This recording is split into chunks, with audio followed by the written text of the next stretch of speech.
For this day, the first time in Canada's history, a reigning king and queen enter the capital.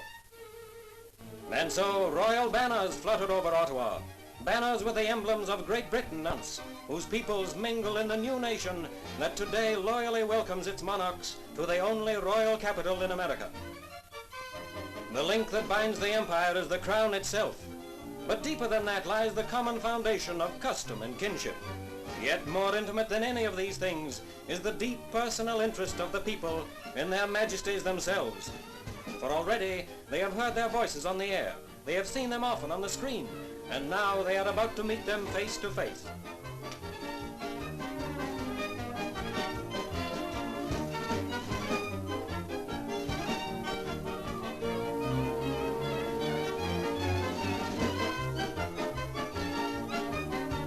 Here in the Westminster of the West, there is an air of tense expectancy on Parliament Hill as the great throngs of subjects, and many a visitor too, await the coming of Canada's King and Queen. And here they are, here comes the royal train.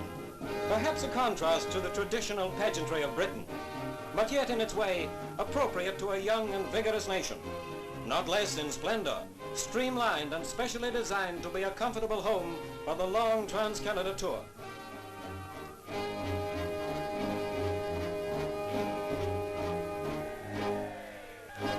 Frowning skies are no deterrent to the cheering thousands gathered to welcome their majesties who are to set foot in Canada's capital for the first time.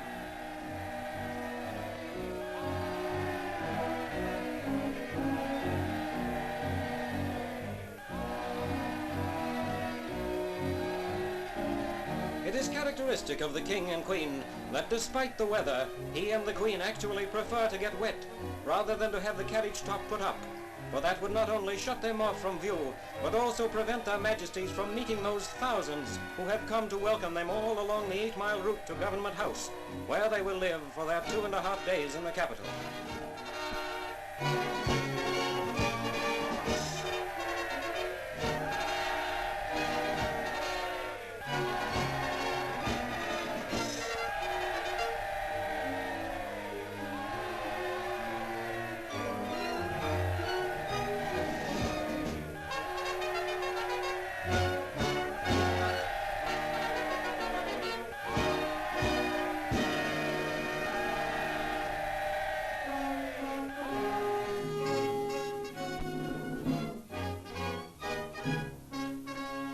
The same afternoon, accompanied by a stirring spectacle of pomp and pageantry, comes a most significant act.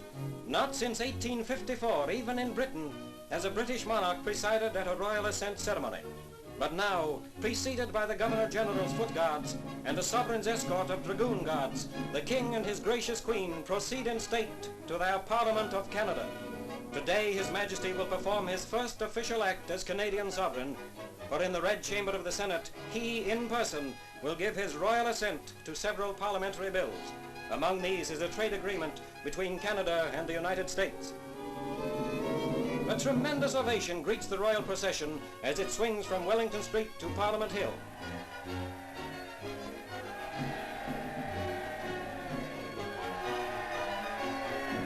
There, their majesties are met by the Prime Minister of Canada.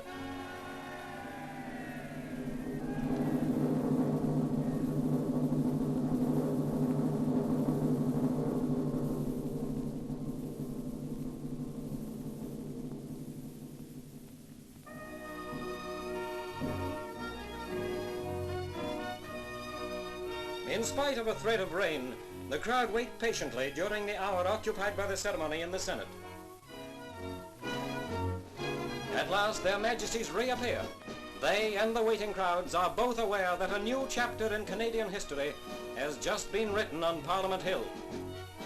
The echo of the people's greeting seals their assent to that of the King himself.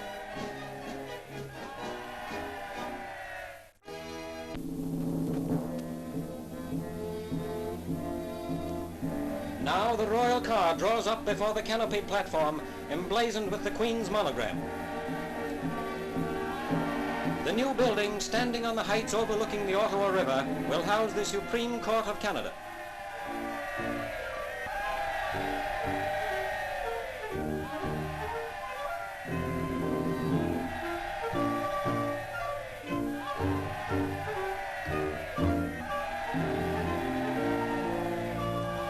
Some 1,200 members of the legal profession and other public men with their families have gathered by invitation in the inner enclosure.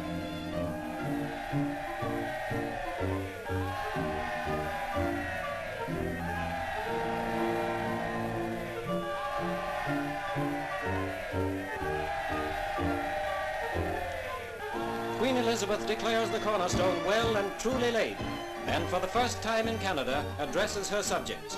She says it is perhaps not inappropriate for this task to be performed by a woman, as woman's position in civilized society has depended on the growth of law. Speaking in French, she likens the union of the French and British in Canada to that of the union of the races in the United Kingdom.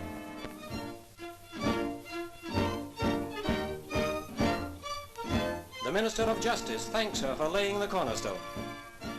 Afterwards comes an informal chat between the King and Queen, the Governor-General, Lord Tweedsmuir, who is the famous novelist John Buchan, and the Prime Minister, the Right Honourable Mackenzie King, who animatedly describes the surroundings. Well he may, for in the background lie the Gatineau Hills, and below them flows the Ottawa River.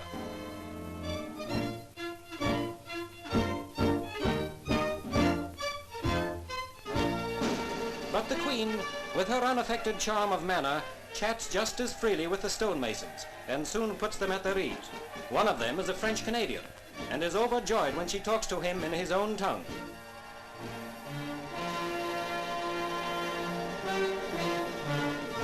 Now the King and Queen once more turn away, and to the accompaniment of a roar of cheers move to their car, leaving the stonemasons talking excitedly together. Important as the cornerstone ceremony has been, most important of all is the tie of affection with which at every meeting their Majesties bind their people to them.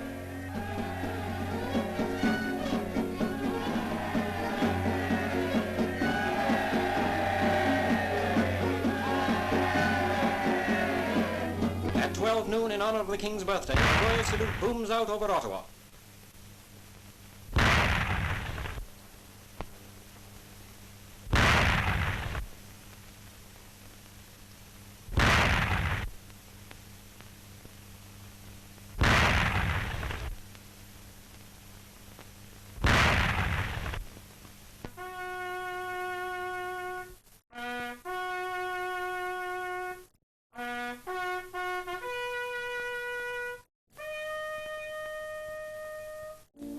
The main purpose and the climax of the royal visit is to unveil the great monument which Canada's living have raised to commemorate Canada's war dead, to the memory of 60,000 Canadians who died in the service of their country.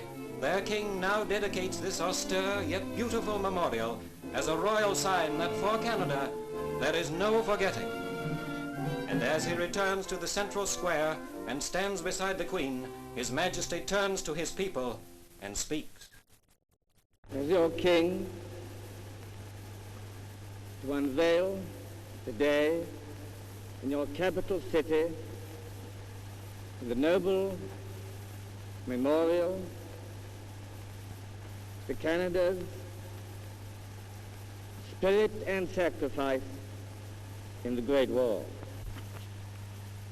Not by chance do the crowning figures of peace and freedom appear side by side. Peace and freedom cannot long be separated. It is well that we have in one of the world capitals a visible reminder of so great a truth. Without freedom, there can be no enduring peace, and without peace, no enduring freedom. His Majesty and the Minister for National Defence now place their wreaths, the first to honor the fallen, in the new National Memorial.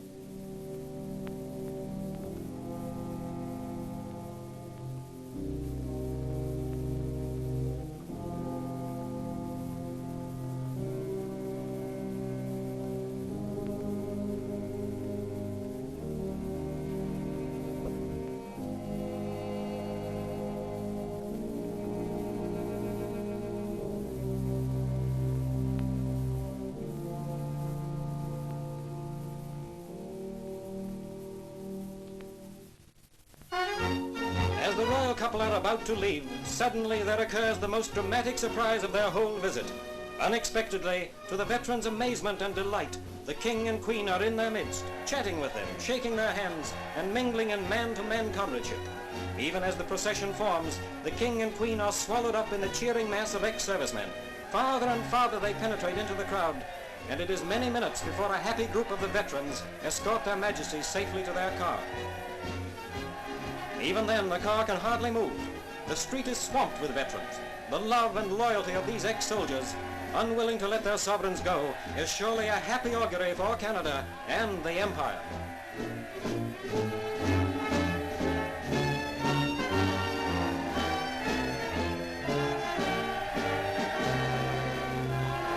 And so the brief visit comes to an end, as thousands of loyal subjects bid Godspeed to King George and Queen Elizabeth. The royal standard no longer flies over Ottawa, but the capital will ever remember its friendly, smiling King and Queen.